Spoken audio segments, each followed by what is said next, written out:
Welcome to Enlightened, the enlightened journey of life. I am your host, Jen Hamilton, and it is an honor to have you here.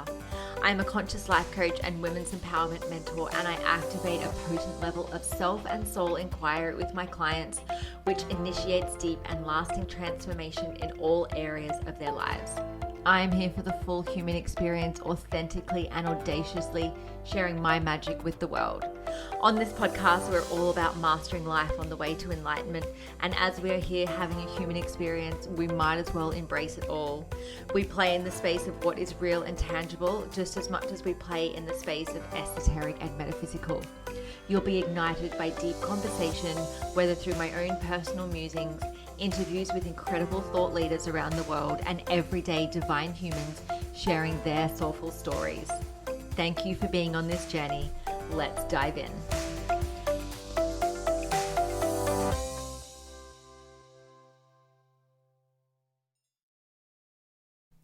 Hello, beautiful soul. Just to let you know that listener discretion is advised for this episode and to be mindful if there are kids around as it contains adult themes. Welcome everybody to another episode of the Enlightened podcast. And today I am joined by Vicki Smith from Power to the Pleasers. Vicki is a licensed professional counselor and coach. And Vicki, I'm so excited to have you here. Welcome to the show. Thanks. I'm happy to be here too. Amazing. I'm super curious to start off this episode. I'd love to hear from you. What is it that inspires you to get up every day? Oh my gosh. Well, okay, heavy hitter right at the beginning. All right, here we go. I think, let me say this. I am a feeler. So what inspires me is being able to get up and kind of be in awe, even though in awe is kind of a big feeling, but just in little ways, like what's going to happen today? You know, like I'm sitting at my kitchen table having my coffee and a cardinal comes by and lands on a bush or something. And so I think it's just having a mindfulness lens about being open and aware to like little things that pop up and you're like, oh my God, hello bird, things like that. So it's kind of like, what's today's going to, adventure going to be like, even if it's little stuff. I love that. That's really, really beautiful. It's the simple things, isn't it? It's just those little things that, we have no idea what our day is going to hold. Right. Yeah. And it's because it's summertime here in Australia. So I've been making an effort to just get up early a lot. And, sometimes I'll get up and if I'm, staying at the beach or something, I will, make an effort to go and watch the sunrise. And I always think to myself, as soon as that sun just comes up over the horizon, I'm like, well, that's the sunrise done for the day. Like I can't get that moment back. If I want to see another sunrise, I've got to get through a whole day. And it's like, what is this day going to bring? Like I find it just really catapults me into mindfulness when I just take that time to watch the sunrise. It's such a special time of the day. Well, I envy you because I'm not an early riser, but whenever I have seen the sunrise, I have always been inspired. There you go. So maybe it'll inspire you to get up and watch the sunrise a bit more often. Now you're, like I said, a licensed professional counselor and coach, and your company is Power to the Pleasers. Tell us all about that. What is it that you help people with? Well, I love people pleasers and perfectionists. And the reason I do is because it's sort of the it takes one to know one. It's been my journey to work with the parts of me that have been pleasing and focused on other people and trying to do it right and make sure that everybody's happy. So I really just found that I get excited watching people that are caught in people pleasing and perfectionism untangle themselves, kind of back themselves out of it and find that they have choices that they haven't been taking, they haven't been aware of. And so,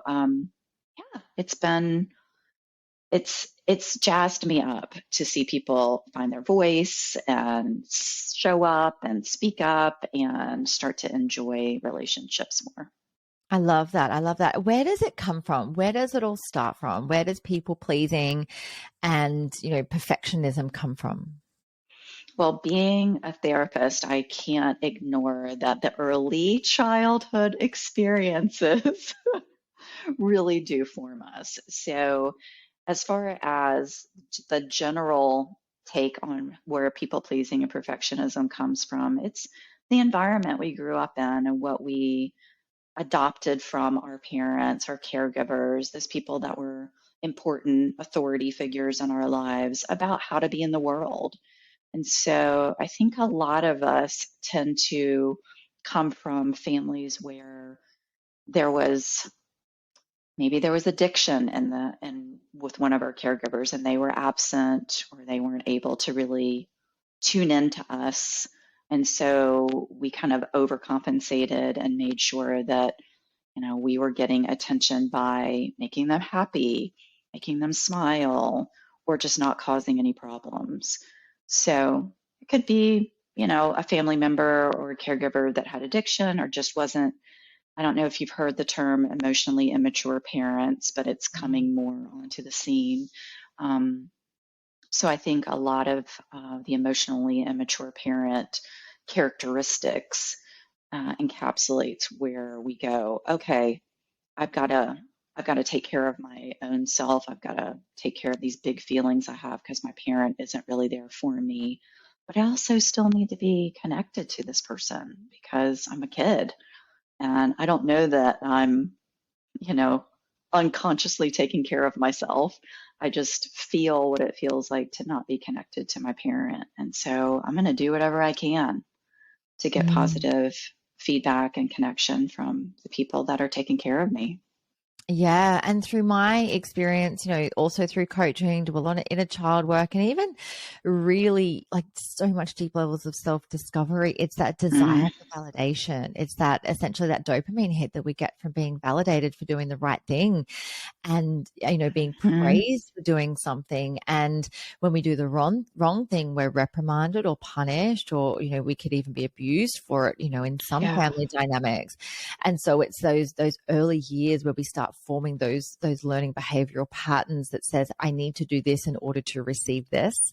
I need yes, to say this, be this, do this, go here, be that, all of those things that then lead to this self-abandonment that is essentially people pleasing, and then obviously striving for that perfectionism for the yes, validation. Mm, exactly.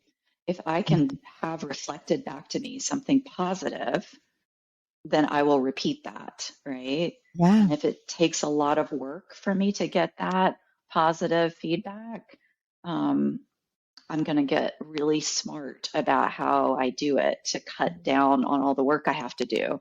So if it means that I just don't speak and I'm just a good girl, I'll start doing that. And Mhm. that can look like lots of different things. Getting A's, keeping your room clean, just, you know, Yeah.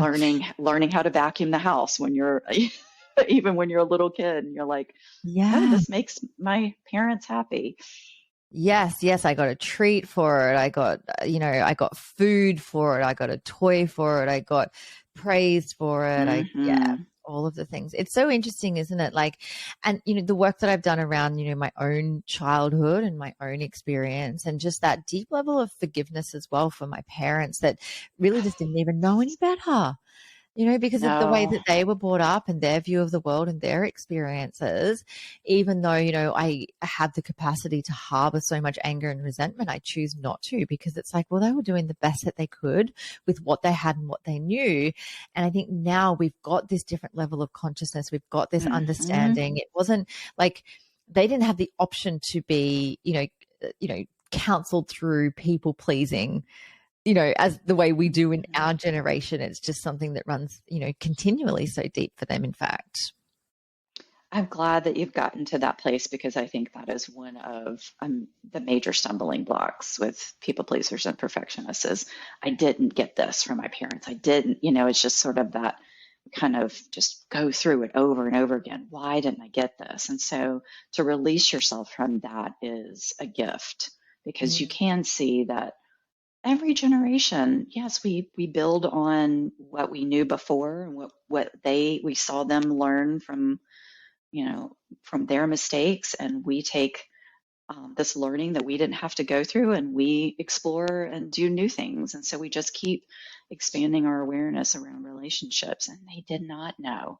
It wasn't part of that generation to be aware of, have mindful parenting or things like that. It Yeah, it just, just didn't exist. Like mindful parenting was if they didn't get the wooden spoon out of the second drawer, right? Just slap you across the arse. yes.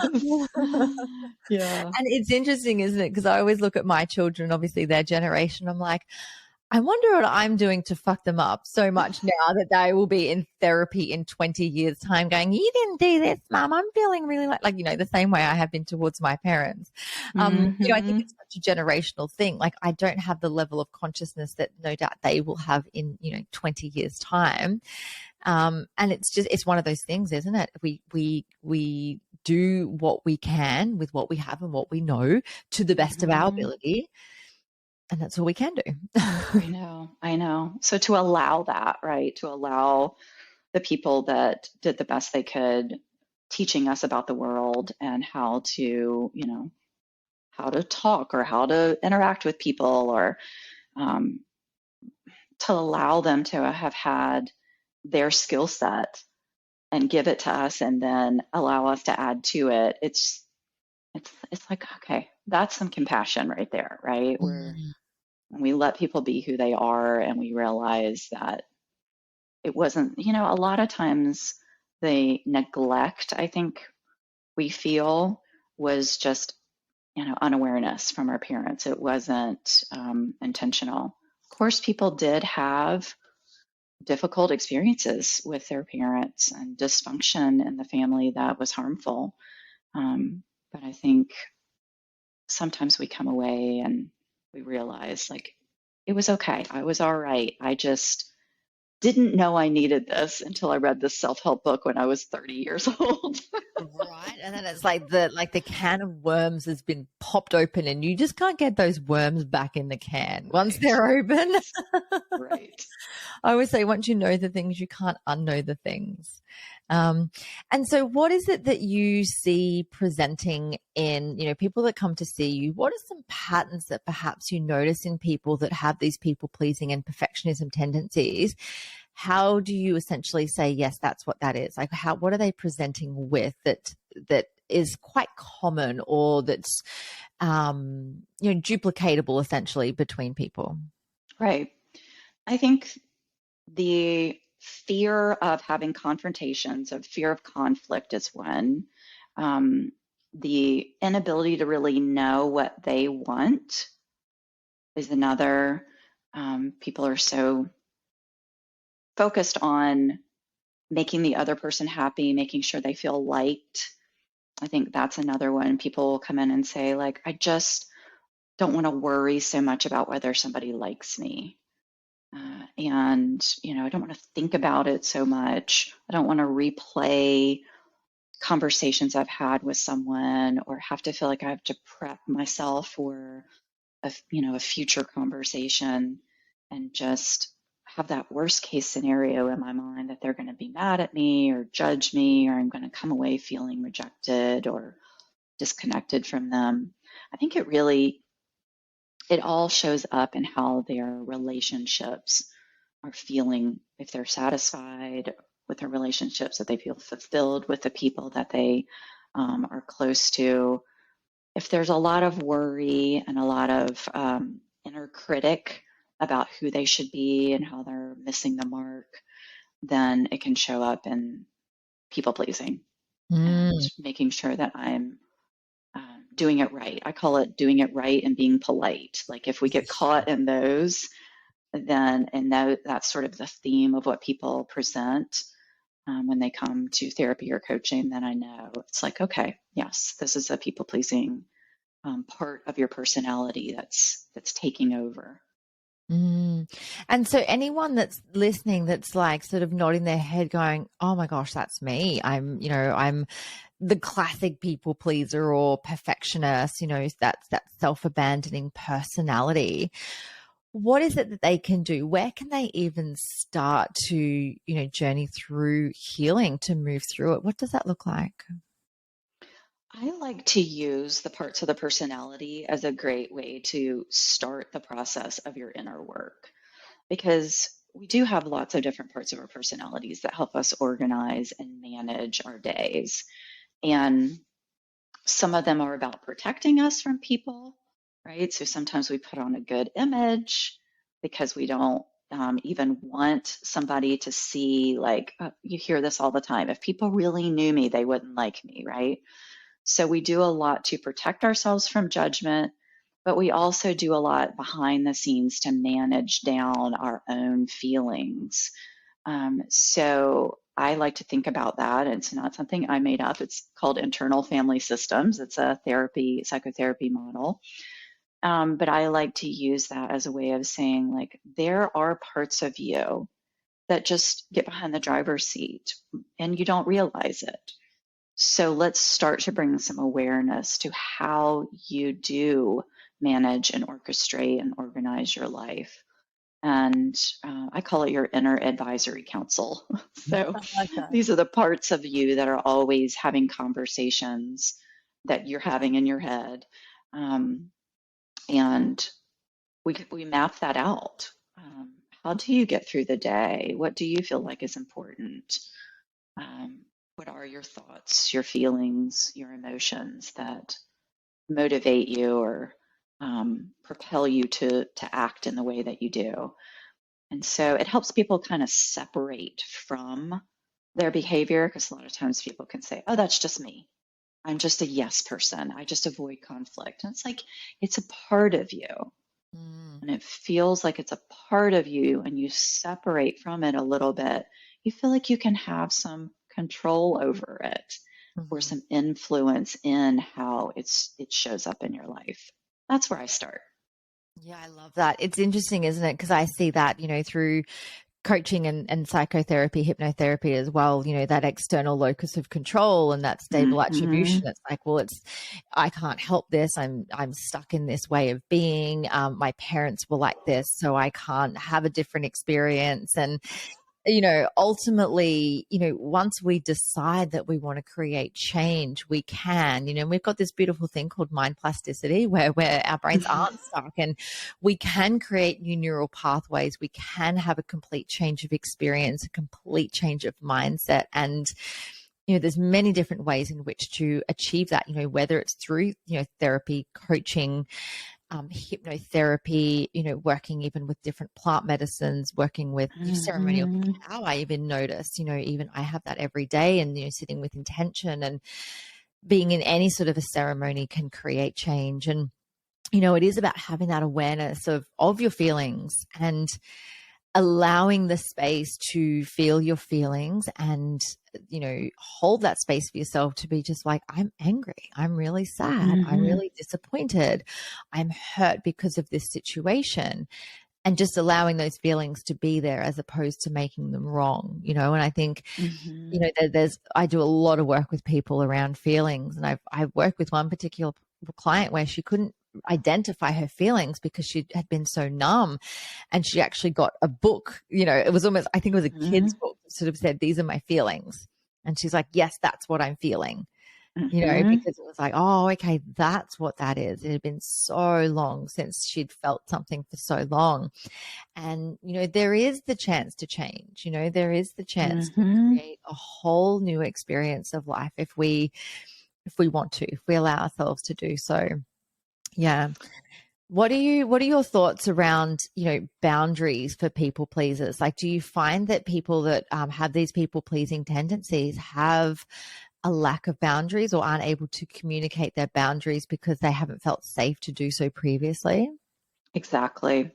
The lack of, I think, is really where I first meet people is they want to be able to say no, or I can't do it at 3:30. I can do it, tomorrow at 2:30.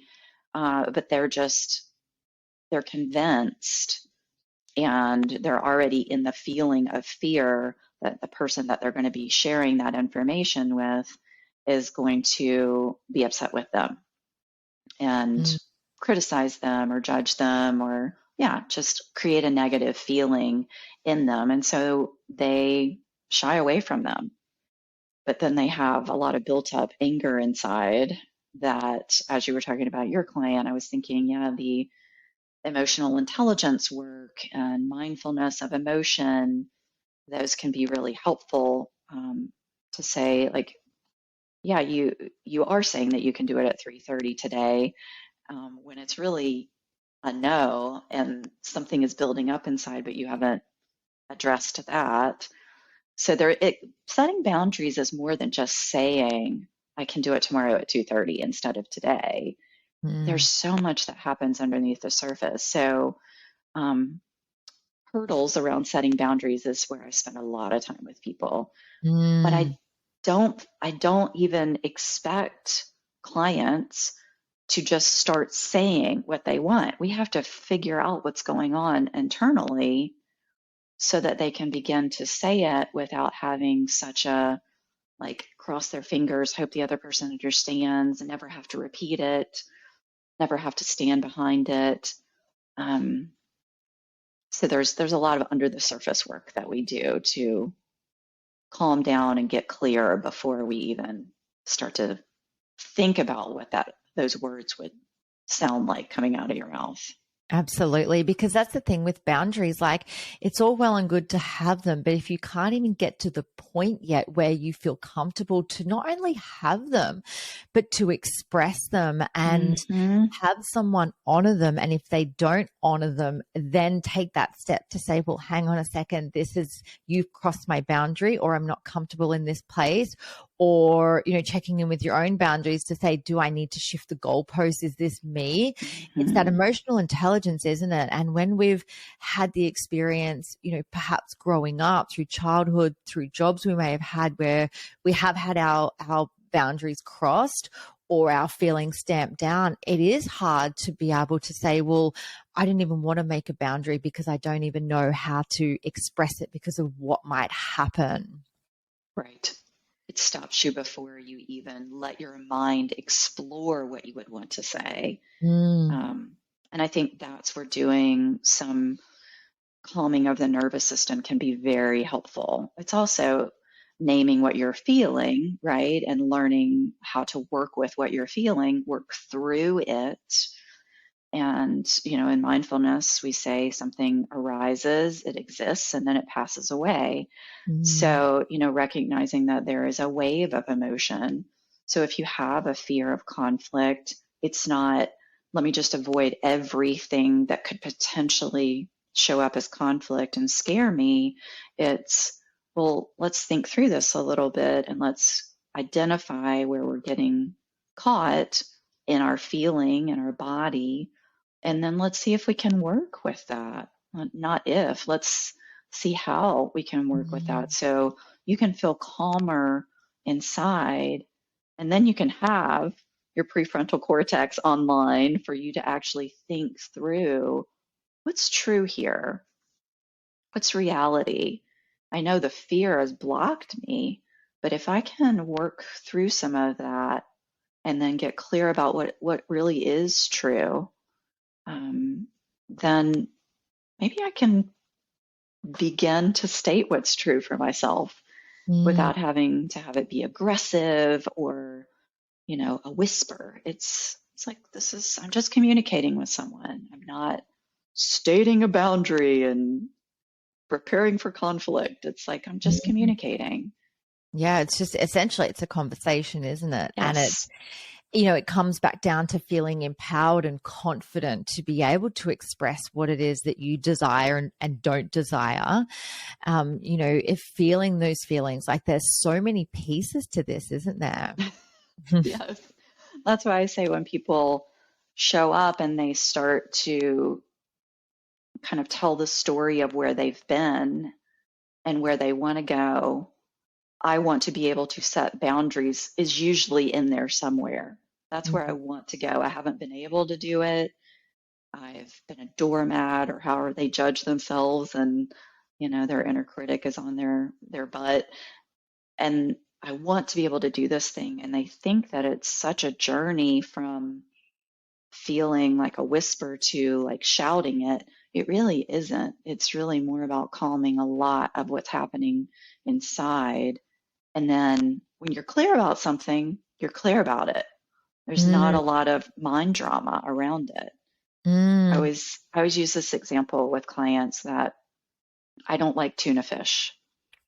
I don't like lima beans, like, like the things that you just don't like to eat. So if somebody said, "Hey, you want a tuna fish sandwich?" I would say, "No, thanks." mm.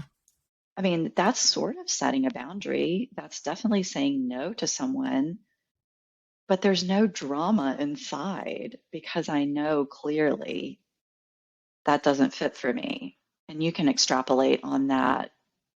And that's the work I do with people. We start small, figuring out what their yeses and nos are, what Mm. that feels like in their body, and then move to adding words to it and communicating it. Yeah. And also, like, I think realizing where they're already unconsciously creating boundaries in their day to day life anyway, realizing that they are doing it in certain situations. It might not be to the level that they want to create and, communicate a new boundary, but every day we're creating a level of boundary.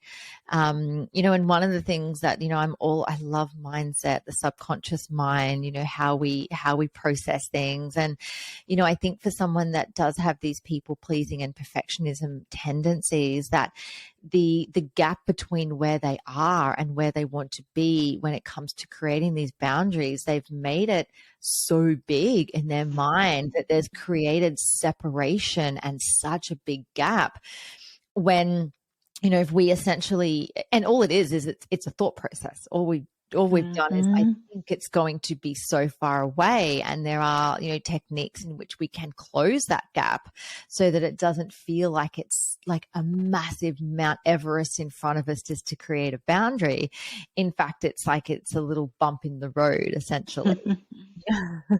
Right, Yeah, right. it's that reframe.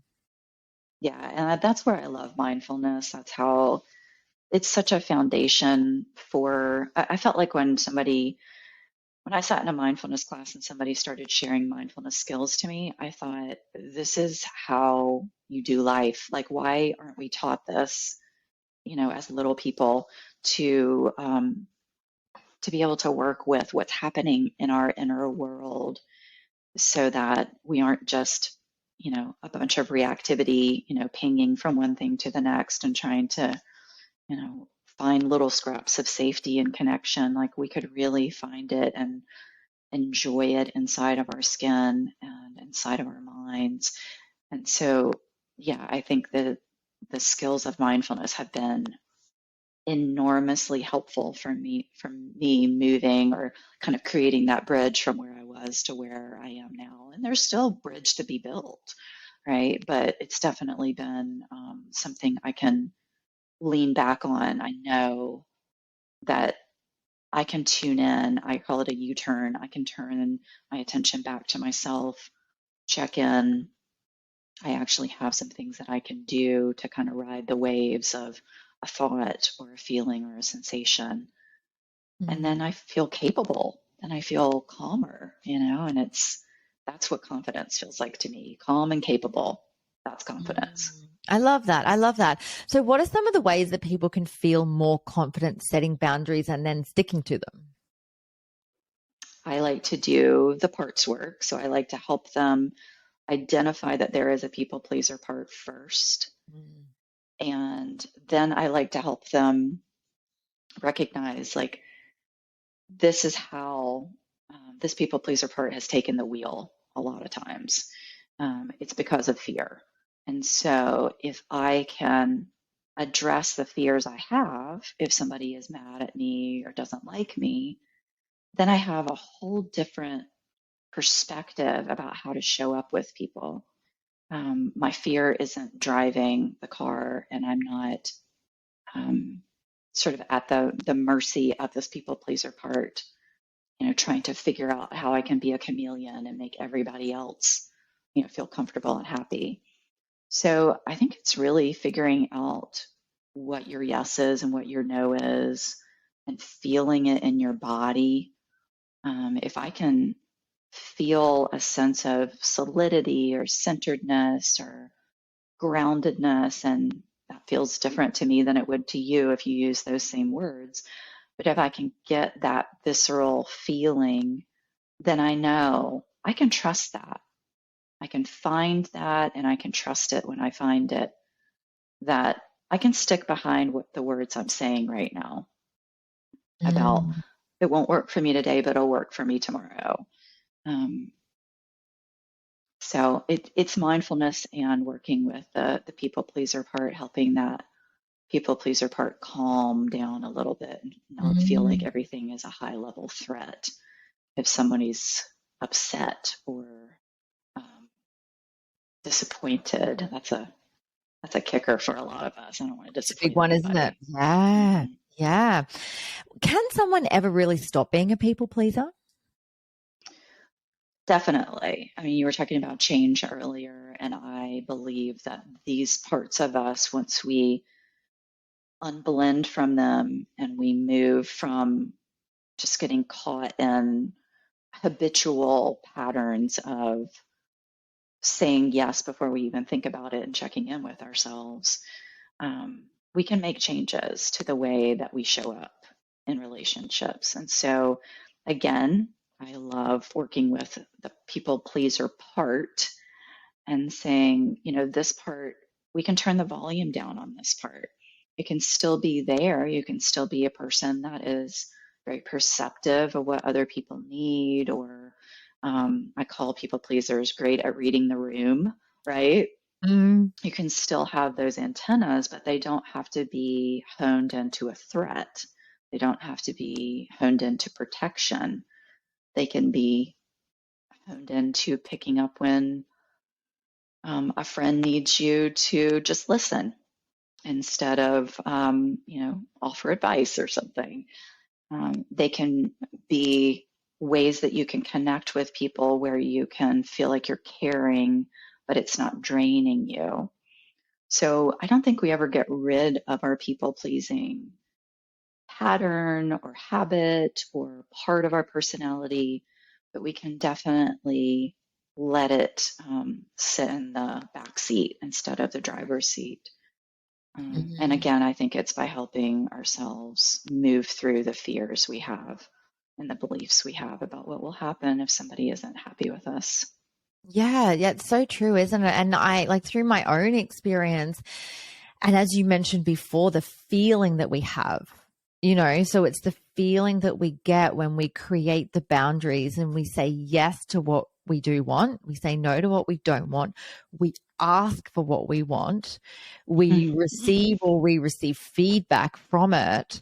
Now, knowing how that feels, that has led to, being confident and empowered to continue to hold my boundaries so strong, even Yes. when I know that it would disappoint another person, or if I know them on an intimate level. I had a family member last year who we'd had some issues in the family where someone got injured and they'd got taken to hospital, and this other family member was just beside themselves with worry, and there was, from my view of the world, there was no need to be so worried, but they took it really, really harsh. Like, this other person that was injured wasn't in, direct harm or anything, direct harm's way, but they took it really personally. And I just said, look, I can't Mm. have this conversation on the phone with you right now. I'm just trying to process what has happened. I'm just not in a space to, is your partner with you? Can they hold space for you while you're moving through this? But I need to get off the phone now. Hmm. And it was, I think the way it was received is not up to me to try and make them feel better about themselves. It's knowing that, what, they get to have their feeling. If they want to be disappointed, they're welcome to be disappointed. If they want to be angry, if they want to be mad, if they want to go through their process, that is their process. But in order for me to support myself and hold space for myself and process the way I need to process, I need to create this boundary, and I can't be in this conversation right now. Hmm. Yeah. Yes. Yeah. And it's a You big, knew. especially when it comes to family. Oh Oh, my of gosh. course. Of course. Yes, Mm, because there's so much woven in to mm, what we expect of family, what we want. Yeah, sometimes we don't really let them be who they are. Uh, mm, but yeah, I like that you created space for yourself and that you knew you needed it. mm, Um, and I think, one of the things that's difficult for people pleasers and perfectionists, but people pleasers a little more, is letting other people have their feelings, especially if the other person has uncomfortable feelings. And then especially if the uncomfortable feelings are from something that you've said or Mm, done, an effort to take care of yourself. So it's a dance with family members for sure.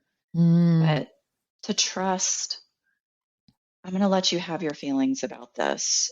It doesn't mean I'm a bad person. It doesn't mean I have to feel guilty. mm. Um, I'm aware of what I need right now and I need space. I don't need to talk about this. Yeah, I've even noticed, creating boundaries or, ending a relationship or a friendship that wasn't thriving. And look, I'm not going to lie, it stings to have to communicate that boundary and say, you've crossed my boundary. This is not okay with me. In fact, you knew my boundary and you did not honor that boundary. Therefore, I'm stepping away from this. To do that, to step away from a friendship or a love or something that, someone that you've really deeply connected with that just does not honor your boundaries, even though you love having them in your life, it fucking stings to have to do that Yes. sometimes, even as someone who, like myself, who's quite confident in speaking their truth, creating those boundaries, honoring the boundaries. I still get a feeling about it, which obviously as a Mhm. human, I'm still entitled to those feelings. But I know that, out of every single person in this world, I am always my number one priority. And my priorities are fluid. When I'm with my children, they are my number one. When I'm with my partner, he's my priority. But at the end of the day, I'm always my number one. And if I don't put myself first, then I can't show up as the best mom, the best partner, the best business owner, the best human, the best coach that I can be, because I'm not honoring myself. And I think it comes down to the relationship that you ultimately create with yourself. If you love yourself, then you will do the things, to put yourself first. And that's the empowerment piece for me. Mhm. Yes, because I call myself a relationship coach, and it's not a lie because it's a relation. I'm helping people build the relationship with themselves, Mm, right? And so, yes, the breaking up with the friends, who mm, is, you're right, the word sting is a perfect one for it. And, I, if it's true and if it has space for it, I like to offer in setting boundaries and sticking to them, standing behind them, the acknowledgement of what it's like for the other person to hear it. Because mm, I do think that lets them know that there is still, again, if it's true, there is still respect here. There mm. is still care here, right? And I am the one that has to live inside my body and brain if we stay in relationship and this boundary isn't respected. But I also want to acknowledge what we've been through together or acknowledge that this is hard to hear right now. So that there's something in there that lets the person know it's not just you stomping your foot and saying, F you, get out of my life. It's, I've thought about this, and I've processed what this conversation means to me, Mm, and how it might land for you. So, um, doesn't necessarily have to be, I'm sorry, this is hard to hear. You don't have to apologize, but it can just be, I know this is hard to hear. This has been hard for me to work with and mm, figure out what to do next. So I like to have that. It makes me feel like at least I'm still showing care mm, around boundary mm. setting. I had to go through this process with someone earlier in the year, and everything that you just said then, I was like nodding because I'm like, yes, like I did acknowledge what we'd been through. I acknowledged that we'd had a conversation to try and move through it previously, and then I found out some other things that was just, for me, it was too far. It was too far over the Hmm. boundary. And yes, there was always space for forgiveness, and I don't harbor any anger. I feel like I'm much better off without that relationship. And it's interesting because there's been another time this year, completely different situation in person, where I was just like, I'm fucking done. I'm out, you know? And Right. and usually I'm the type of person that likes to talk about things and move through that. But I also know that Hmm. the other person would probably be like, why is she still talking? You know? So Yes, it's there's no about reading the openness. room. Yeah. Exactly. It's about reading the room and just going, okay, yep, no, this person's open to hearing that I am, I'm graciously, leaving their life because we're just Hmm. not aligned in our values anymore. Um, and then sometimes you just have to slam the door shut as well, if someone really You crosses do. that boundary. You do. And it's for safety. I mean, I think that's a Mm, lot of what's underneath people pleasing and perfectionism anyway. It's creating connection so I can feel safe, right? If I mm, can ensure that you like me, so I'll keep doing these things, doing it right, getting the accolades that I'm doing it right and making these, super high achievement um, bars for myself. If I can keep doing those things, I feel connected to you. And if there's connection, I feel safe. But mm, if there's not safety, if I've done what I need to do to be in a relationship and I still don't feel safe, then exiting is it, number one, yes, hard, stings, but I'm the one that has to live inside that feeling of not being feeling safe or respected or cared for. And sometimes it is a hard line in the sand, a rigid boundary, whatever you want to call it. It's mm. just like, no, and there's really no conversation to be had. It's done. And Yeah. it's done. Mm, yeah, yeah. I want to circle back to something that you said earlier. You mentioned the nervous system, and this is one of my favorite things because everything comes back to our nervous system, doesn't it?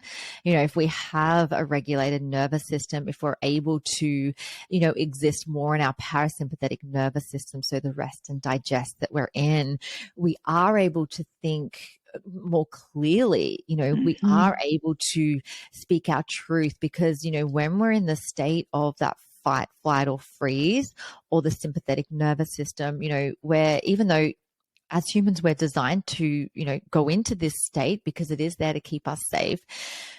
In our day and age, in our, essentially our collective consciousness over the last few years, we're hanging out here far too often, and everyone Yep. is a little bit fried, and everyone is just clinging to their own version of truth. Everyone is clinging to, okay, I have to work, I have to do this, I have to hustle, I have to drink all the coffee to stay awake to do the things because I've got the deadlines, and I have to be this and all of the things, right? And this is Hmm. why I feel like time feels like it's speeding up because everyone's just on this fast trajectory to Hmm. get somewhere. Like all of this, there's just so much stuff happening at the moment. And it all comes back to our nervous system because until we're actually in that rest and digest phase where we can actually think clearly, where we can actually think from a peaceful perspective as opposed to reactive, when we're responding instead of reacting, instead of like for me at the time, I was very much in the stress state. When I slammed the door shut on the person, I was like, I'm out. Hmm. Go fuck yourself, right? I was in a very stressed state at the time. And I can reflect on that now and be like, okay, this is where there's room for growth in my life. This is where I can communicate on a different level. It's all about those learning things. But and I have awareness though of when my nervous system is not okay or when I'm just pushing too hard.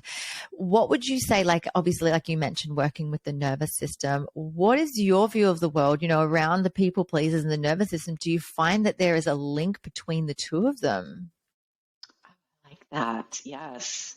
Because it is reactive, right? It's a defense mechanism, it's a coping strategy to look outward and try to calm other people down, whether that means making them happy, whether that means staying out of their way.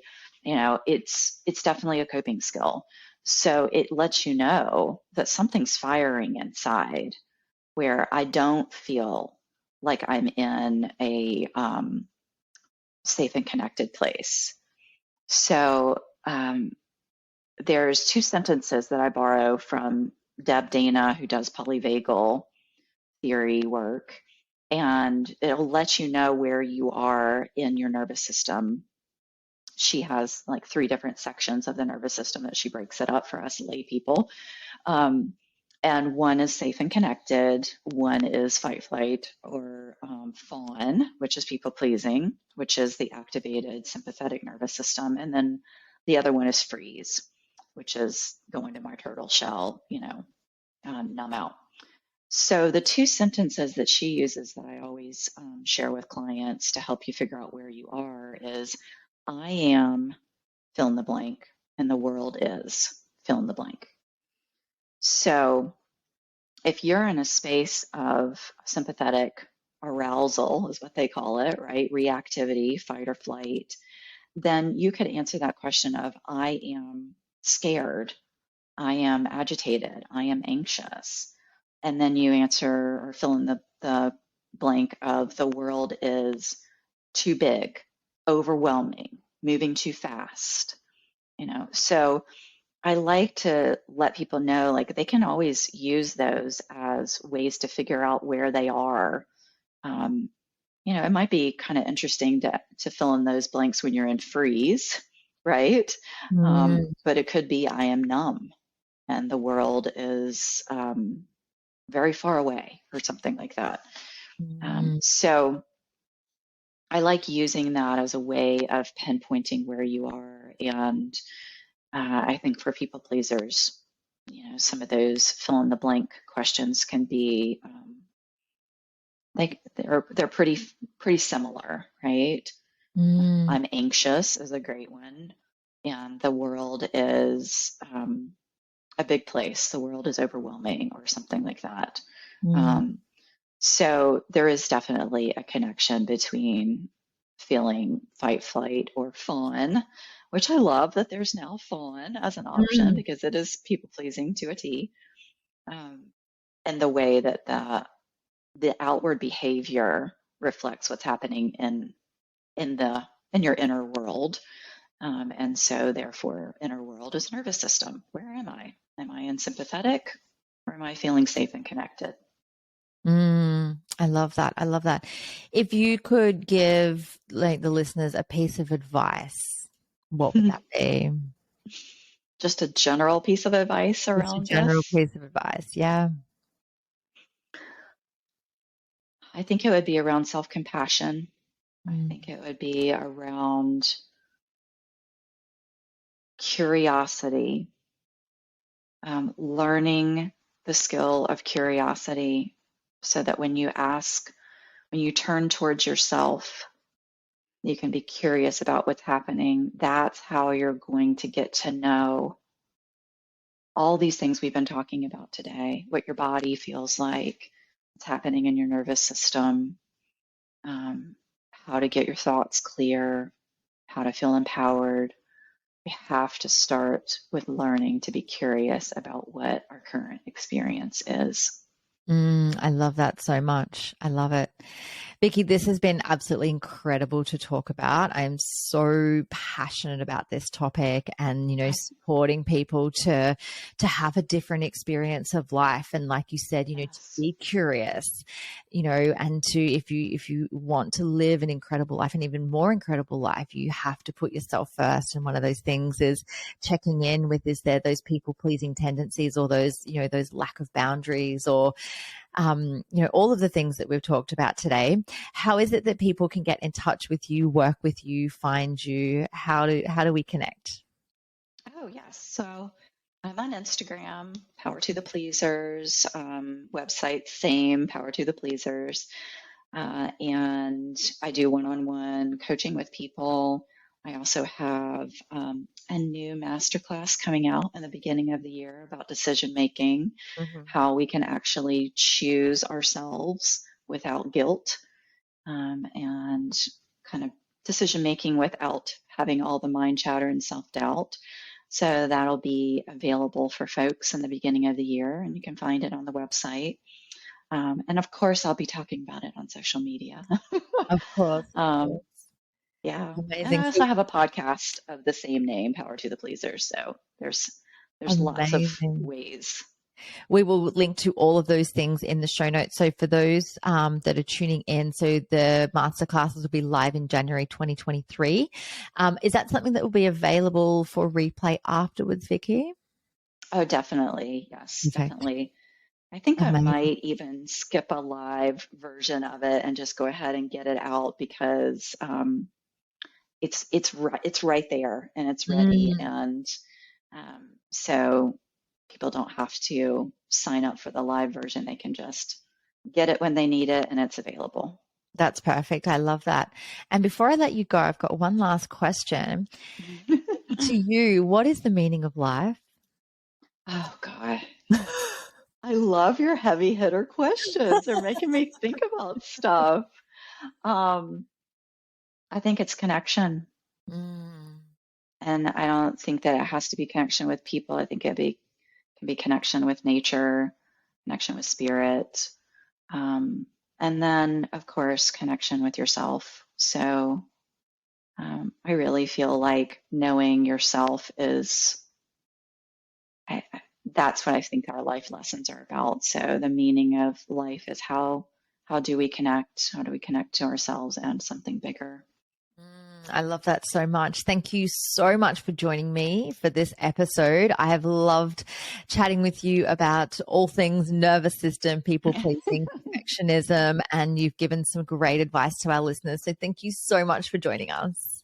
Thank you so much for having me. And I've loved hearing your perspective and your take on things as well. I might credit you and borrow some of the things that you said. Absolutely. Absolutely. Thanks so much, Vicki. Thank you. Thank you so much for joining me for this episode. I hope you love the Enlightened podcast, and the biggest compliment you can give me is subscribing to this podcast, sharing it, and leaving a rating and review.